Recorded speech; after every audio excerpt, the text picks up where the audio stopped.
Okay, let me close this.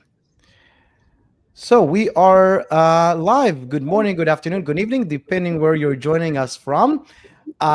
Today we have a special guest and an amazing topic.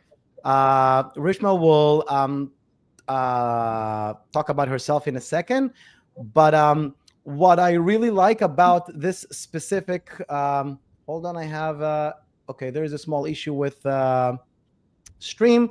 So for people that are watching this, we have it's go to the YouTube link we have in our description. You can see the stream over there. I just had a pop up that says there is some issue with the LinkedIn one. Anyways, the reason this is a topic that I love so much because I'm a student pilot, almost there to get my private pilot, and I've been flying in and out on a weekly basis from airports. So for me, in airport, sort of, we spoke about it a second ago. It's like a 3,000 feet, long runway, very small. And we're definitely not talking about that today. We're talking about the big airports, and I'm always excited when I go there. So what I would love, Rishma, for you to do is first introduce yourself, and then also describe a little bit the scope of what is an airport, because people have probably many thoughts about what an airport is. It can be anywhere from airplanes flying and the terminal and the runways. There's a lot going on there. So let's start sort of with that. Sure, great.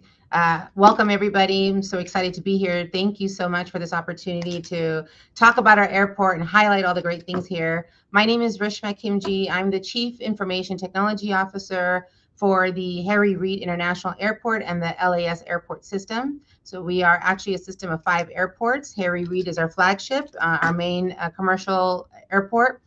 We have also what we call general aviation airports. That's our non-commercial flights, so private jets and schools and things like that go through our general aviation. And then we have 2 sports-centered airports. So those are for the people that like to go and jump out of planes and take lessons and things like that. So we're a system of 5 airports, which makes us really very unique.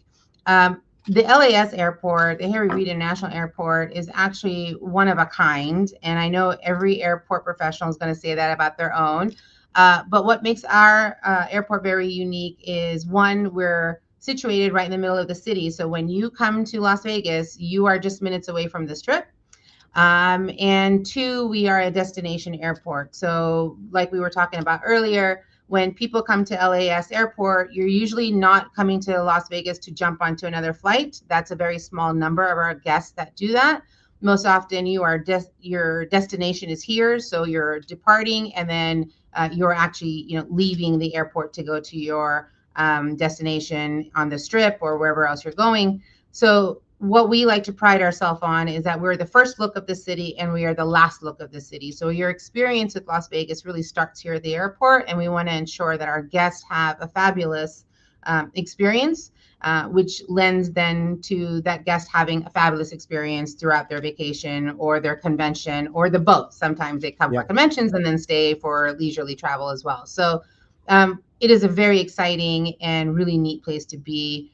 We see all kinds of people. We have all kinds of events in Vegas. And so the airport is always very busy and hustling and bustling. So it makes our jobs very fun. I've only been here for a little more than 2.5 years. I actually came from public safety and the municipal side of technology and managing technology. So airports is new. And it's taken me a while to learn and understand the operations of the airports. But technology is technology, and so whatever technology platforms you're using, they're all comprised of the same basic components. So it's just learning how the airports operate using those technologies that makes it a lot of fun. Most days I come in thinking, okay, I've got it. I've been here for a little over 2.5 years. I understand it. I got it. And then somebody will come into my office, put something down, or talk to me about a new situation, and I'll be like, oh man, I got nothing. So it's a learning experience every day, which is always very, very fun. Yeah. The airport itself, it's when you think of coming into an airport, you get dropped off, whether it's through a taxi, it's through a ride share, or family, friends are dropping you off. You walk in, you get your boarding pass, or you use your phone for that. But you get your boarding pass, your bag tags, you check everything in, and you go through security.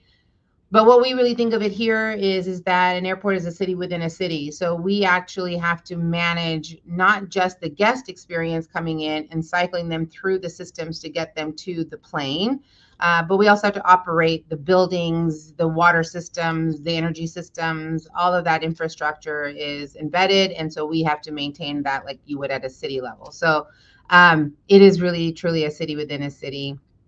And airports are another component that makes our airport very different, and we talked a little bit about it, is we are what we call 100% common use airport. So what that means is that no one airline has ownership or of a section of the airport. So like, for example, you go to Houston, I think it's an American Airlines owns a lot of those terminals. You go to Phoenix, they also have an airline that owns a lot of that terminals. We don't have any airline that owns any part of the terminals. They lease it, but we provide all the services to support that airline and those airplanes to leave and come in. So when you come in as a passenger and you get dropped off and you check in and you go to a kiosk and you get all your information and you do all that good stuff, we actually own that technology. We own the middleware software that's on it as well. So you might be looking at the Southwest app on that kiosk, but it's sitting on top of middleware that we own, so we can actually manage the connectivity and infrastructure that the airlines use to support their services here. So that makes us very different and unique as well. So our platform of technologies is very large, and it's very integrated into each other, because our goal is to make sure that the passenger or our guests, as they come into the airport, they transfer and move through the system seamlessly and are able to board a plane, which then they become the airline's responsibility, not ours anymore. So a few takeaways I'm hearing from here. So first of all, like you said, you're a destination airport. So that's a lot of pressure also on the passengers, because a lot of people are coming in and out, in and out. It's not like planes landing on one gate and people, offboarding and then onboarding into the next gate. You have, probably big lines at the TSA, and you have a lot of taxis, because always people have to come in and out. And that creates, I guess, risk. So, and the second thing is, it's so cool how you talk about all of this, and this is what it takes to protect the clouds. With usually, everybody's talking about how they protect the cloud, but in reality, I think you're one of the first people that actually protect the clouds. It all starts at the ground. Protecting the cloud starts at the ground with everything that you just mentioned. Because all of this security is to make sure that we have a safe flight at the end of the day, and that's a lot of work. So let's you explain sort of the infrastructure.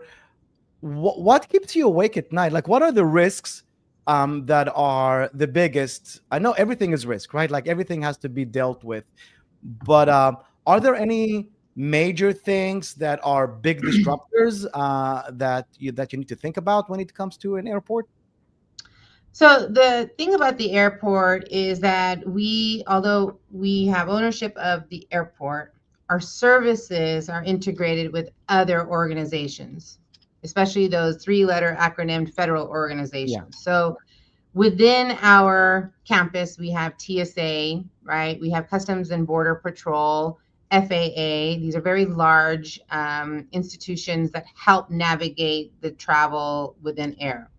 So our partnerships are very much related based on our relationships and our abilities to communicate and find common ground when we're looking at passenger safety. And so when we're talking about moving a passenger or a guest through the airport, we're also talking about the handoff and hand back to the airport. So at some point, we hand the guest over to TSA. That's when you're going through your checkpoint, right? And you got to take off your shoes and you got to put your bag through the machines. That is TSA. So it might be our land, but that's TSA's operation there.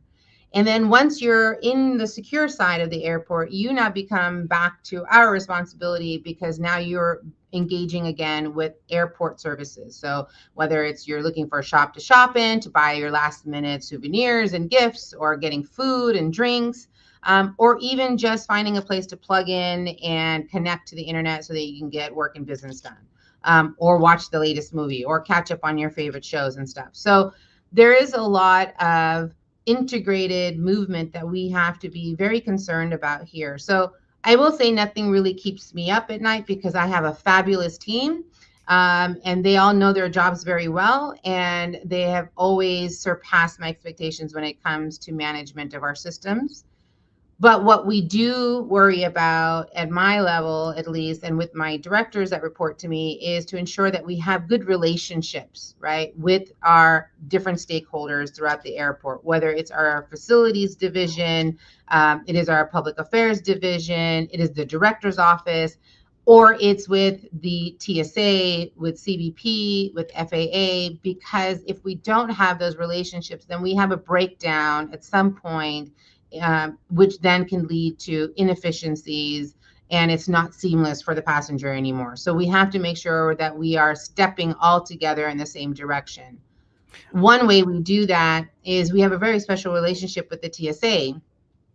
They actually have an innovation checkpoint here at our Las Vegas airport in Terminal 3. It is a one-of-a-kind checkpoint. It is actually operational. Passengers can go through it. But that's where they test all of their newest and greatest technologies. So whether it's new X-ray machines, they now have a self-check type of machine down there where there are no employees. You basically put all your stuff in a bin, you walk through the machine, and the machine determines whether there's something on you that you shouldn't have or whatnot. Yeah. So it is completely seamless for the passenger. So they don't have to stop and hand an ID. They don't have to stop and do whatever they need to do. It's just straight through.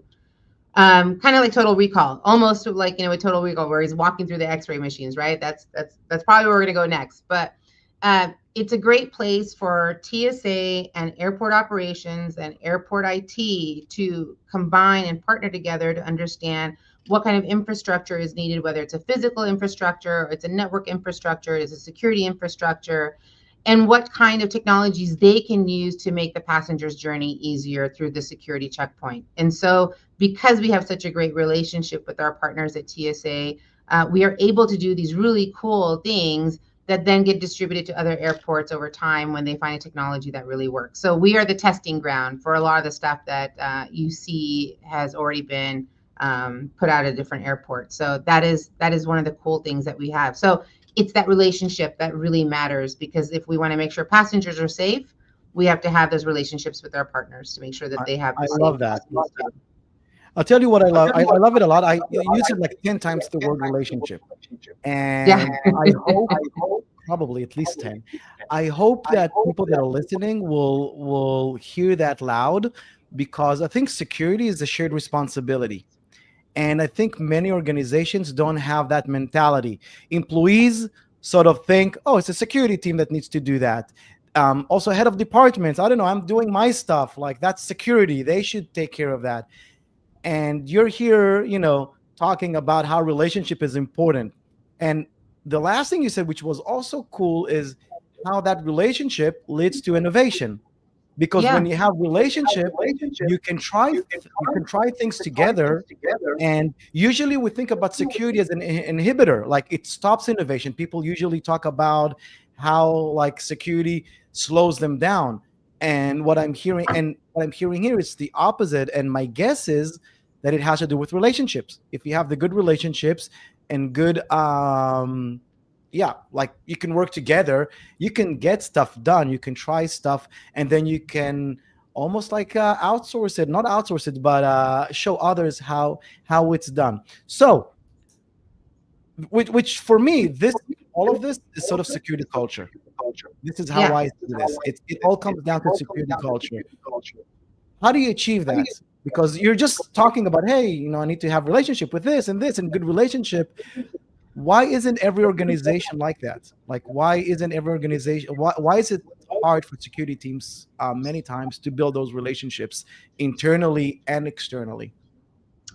I think the biggest thing is buy-in, right? It's that story of why. Why do we have to do that, right? Okay. Since 9/11, we know why we have to make sure airports are safe. We need to make sure that people can move and transit from one city to another, right? Air travel has truly made the world global, right? Places that we never thought were accessible before are now available to us. And if we want the guests to have a safe and secure travel, which really is a basic human need. Safety is a human need, right? It is a utility for us. And so if we can provide that safety, then that becomes secondary, right, to your goal of seeing the world. And so I think the biggest thing is that other organizations might have a tougher time because they don't have that story to tell, right? Why we have to keep you safe. But you have to find that story, which means find that why, and then tell the story over and over and over again so that people can buy into what you're trying to provide to them. Yes. Um, and over time, right, with everything that's happened in the airspace, we have gotten that buy in. And so when you come to the airport, it's kind of secondary to you, right? So long as the airport looks clean, feels clean, you see public safety professionals, you see TSA, you have this sense of safety physically. And that translates then to, well, I'm probably going to have good safety digitally as well. So I'm going to feel comfortable once I get through security to sit at my, at my gate, turn on my laptop and connect to the Wi-Fi, knowing that if they're physically taking care of me, they're probably going to digitally take care of me as well. And so that's why our relationship is so important. So we have a fabulous security division here as well that does so much to make sure that physically you are safe here at the airport, that we want to make sure that the passengers feel the same thing when it comes to their digital lives, and that they feel safe there as well. So, one thing that we love providing to our guests is we provide free Wi-Fi, and we manage and monitor that Wi-Fi. So that is our infrastructure. But we also have a lot of protocols in place on that Wi-Fi so that we can actively monitor it. We can check for scams. We can check for port scanners. We have relationships with our facilities division so that they do walkthroughs every so often.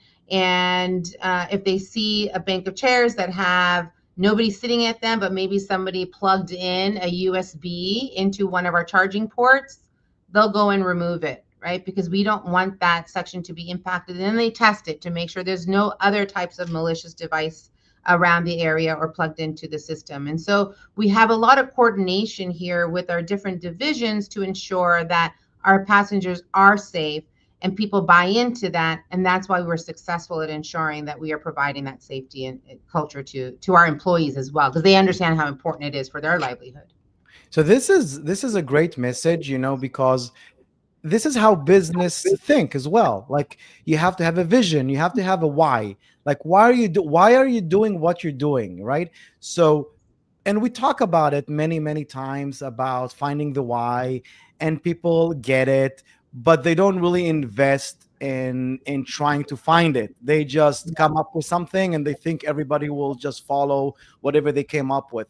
Right. In your case, like you said, you had an advantage. The why is clear. It's personal safety. People Mhm. have anxiety from flying, and that helped you basically, to sell that why, right? Because we're all Yeah. doing this so you can Yeah. all get to your destination safely, and that helps to fuel the security culture. So security culture starts with why, and it's Yeah. a very very important thing that I hope every organization will look deep in, and will try to find that why, and that usually aligns also with the business goals, because it's a business question. Why Yeah. we need digital safety? Because we want our company to be successful in doing this. If we are a healthcare company, we want our patients to be safe. We don't want the MRIs to be hacked. We're saving lives. So digital, we have to remember like why we're doing what we're doing, and Yeah. not just to tell people, oh, because we need the company to make money and we don't want to be Right. hacked. That's not a good enough why.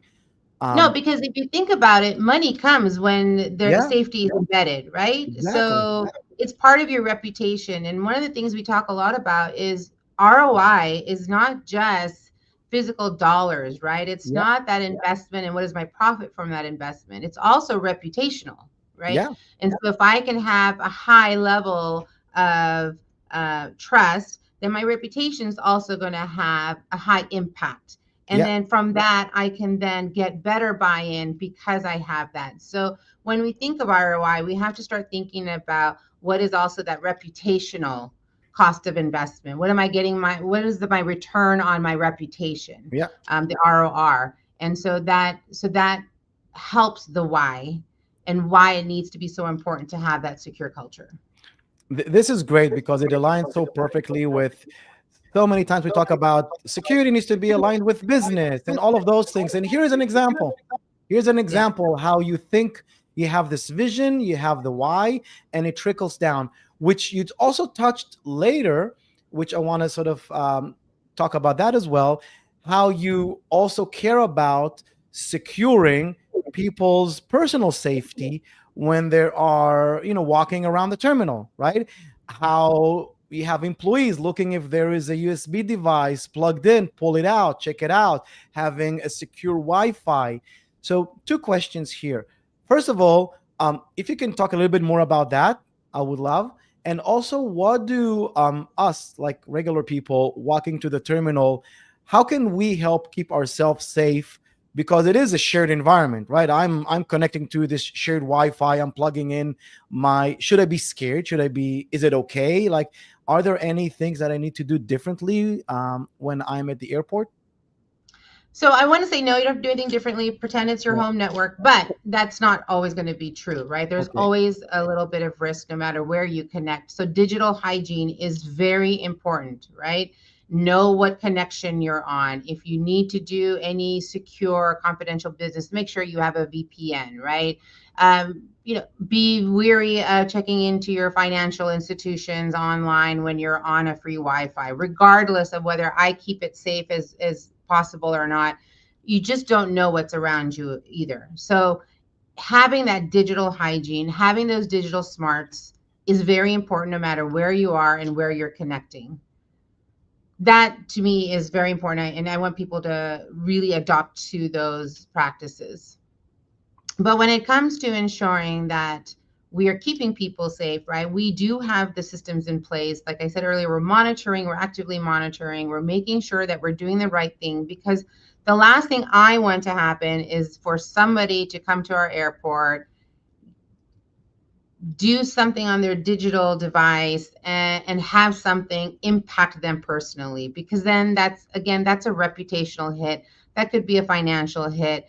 But most often than not, we also have to think of our guests as our family. Like, how would I feel if that happened to me or to my mom at an airport, right? And I could actually go through and analyze everything and say, yeah, it happened at this time when they're at the airport. I don't want that to happen to my family members. I definitely don't want that to happen to somebody else's, because again, we're the first look of Las Vegas and we're the last look of Las Vegas. And if you had a fabulous time in Las Vegas, you're going to come back, and you're going to come back again and again.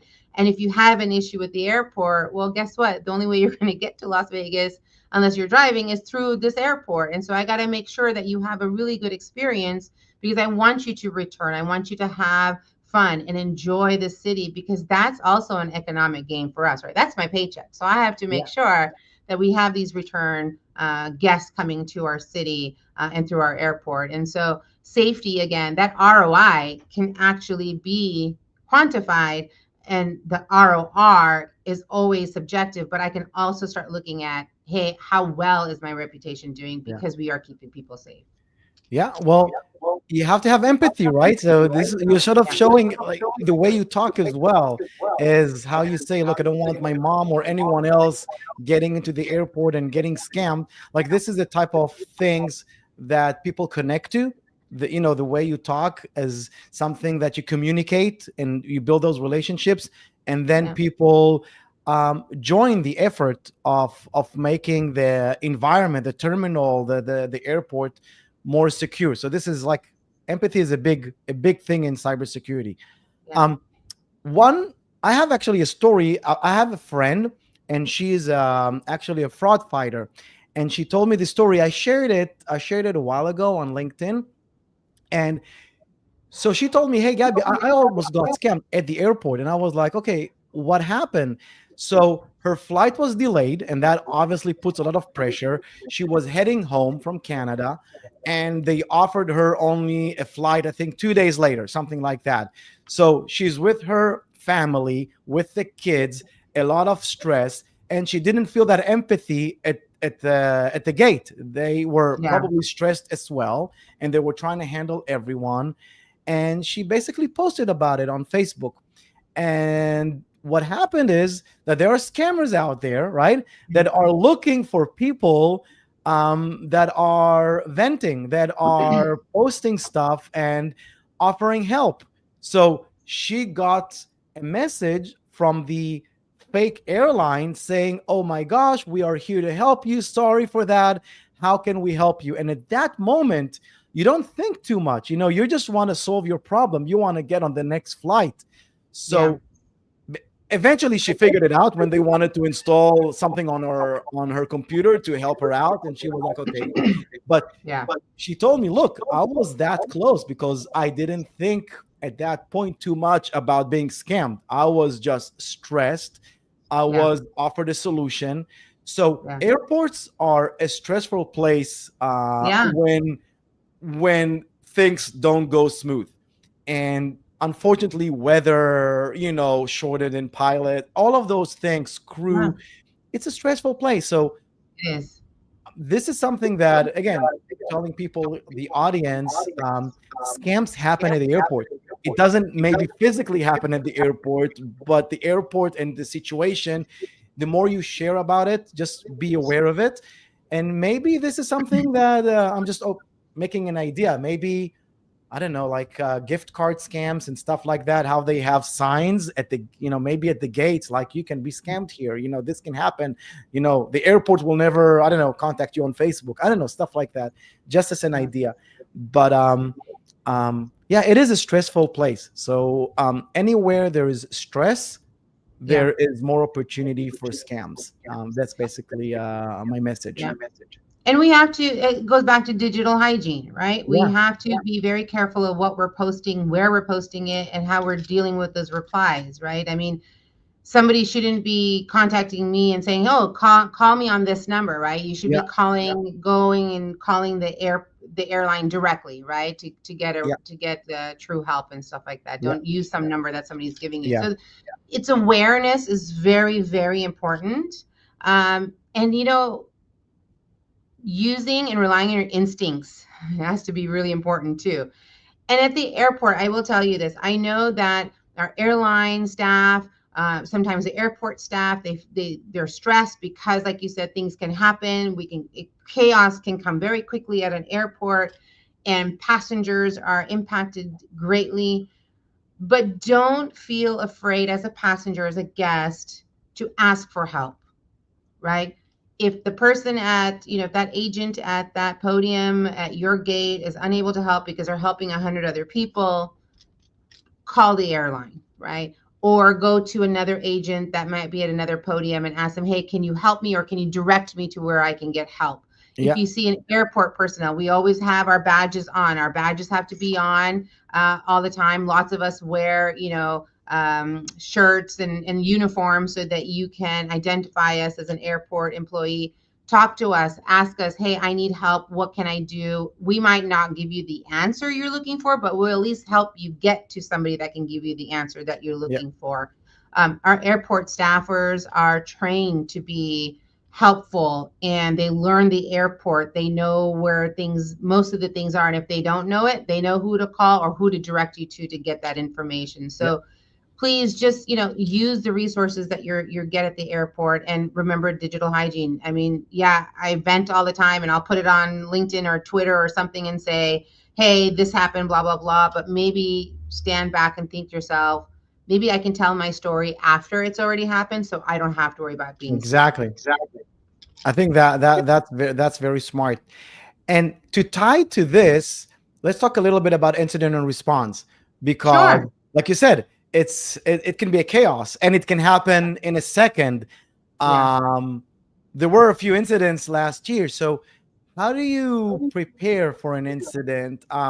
What are some of the things that you wish other organizations will, you know, do at the minimum to prepare for an incident? Because my guess it's a big thing for you guys, like preparing for an incident, just because like everything you said, you know, passengers, crews, airlines, different vendors you work with. It's there's so much opportunity, unfortunately, for Yeah. incidents. So how do you prepare for that? Yeah, so one of the things we talk a lot about is building that muscle memory, right? And that's through repetition. And repetition means doing those tabletop exercises. Because the airport has so many partnerships, we have to ensure that we're not doing these tabletops in silos either, right? So at the last tabletop we did for our cybersecurity, we did it in October as part of the Cybersecurity Awareness Month, but we had representatives from the airlines, representatives from other divisions at the airport.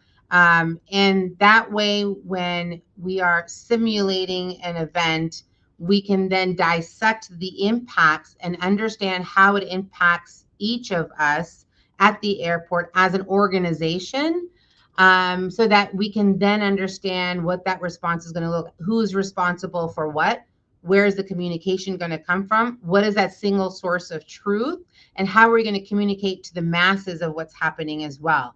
And so we do tabletops, we do internal tabletops just for IT so that we can understand our role in diagnosing and resolving an issue.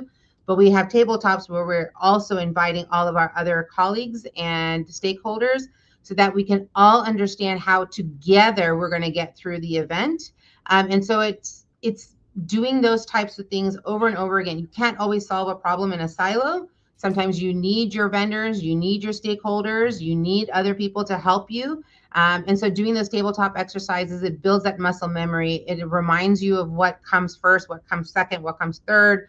And it allows you to open those chains of communication so that you are then better prepared and aware of what could happen and how you individually are responsible to help the organization. Yeah. And it also helps people understand the bigger picture, right? Yeah, Because they hear when they're in the tabletop, they also hear about what's required from other people to do, and yeah, then they understand the gravity of what it takes, and it makes them feel important yeah, because their part is also essential to all of this to happen. And I think again that also solidifies that security culture that we spoke about. yeah, So if we want to do security culture, we have to have the why, we have to build those relationships, and part of building those relationships are those tabletops exercises, yeah, because they get all the parties involved and they yeah, all start to understand the bigger picture. And because when you do things in silos, like you think, oh, that's it, you don't get the magnitude of right, what a cyber event takes. yeah, So again, these are great tips. I think, again, just to summarize, first of all, for companies, do tabletops, right? Like a lot of people just hire a company, they have something written in a PDF stored on the computer that if that computer gets hacked, they don't have access to it now. right, They don't practice it. So like a big tip for any organization, you're investing in EDR, you're investing in SIM, you're investing in security awareness training, you're investing in everything. But have you done a tabletop? Have you got yeah, the people from the different departments involved in simulating an incident, understanding what's involved? This is an amazing opportunity, not just to practice your incident response, but also to build that security culture and muscle memory. So yeah. yeah, there were a lot of great tips that you shared today. Um, I I've learned a lot. It was really interesting. Any last thoughts? Anything that you want to add? I have like 100 more questions, but we're running out of time. But yeah, Yeah, so anything that you want to add? it takes a lot of systems for us to get a guest from the curb to the plane and from the plane to their destination. There's a lot of systems at the airport that helps push the guest through. What I will say is come on time to the airport, right? Some airports are very busy.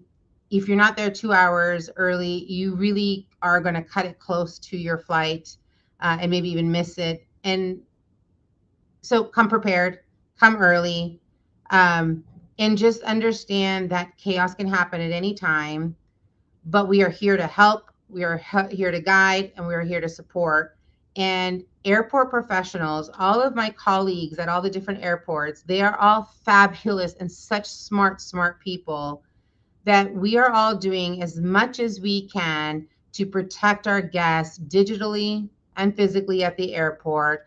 But it's also the individual's responsibility to understand that they have their own role to play as well, which is if things turn out bad, right? Take a breath, understand we're all doing the best that we can, and then just seek that guidance and help from somebody that is at the airport that's there to help you. But airports are fun, great places to people watch. It is a hub of transportation. You will see people from all over the world. You will understand and learn new cultures and new ways of being. And I am truly blessed to be in such a fabulous position here at the Las Vegas airport. So with that, I just just have fun. Be prepared and have fun. Cool. So thank you very much. One last question, just for my personal benefit. So if Sure. I want to come with my small plane, with my general aviation, with my Cessna 172, you spoke Sure. about different terminals. Is there a separate runway for me, or do I have to land on those big runways? So the Las Vegas airport actually does have a general aviation Okay. area. So we can take in those small non-commercial jets and Okay. planes. There's a runway for that. But you'll most likely be directed to the Henderson Okay. Airport or the North Las Vegas Airport. Fun fact, the North Las Vegas Airport is the second busiest operational airport in the state. So operationally, we have more flights than Reno Airport. Reno Airport is a fabulous airport, however, and they're going through a great transition right now. But we are very busy, very busy in Southern Nevada. And so, but you have options. You can go to North Las Vegas, you can go to Henderson, or you can come here. Cool. We do have ways for you to land at our airport. Cool. So thank you very much. It was a pleasure having you, and thank you for everything you shared with us. And that's it. Yeah. Until next time. Thank you. Thank you This very is fun. much. Bye bye. Thank you. Bye.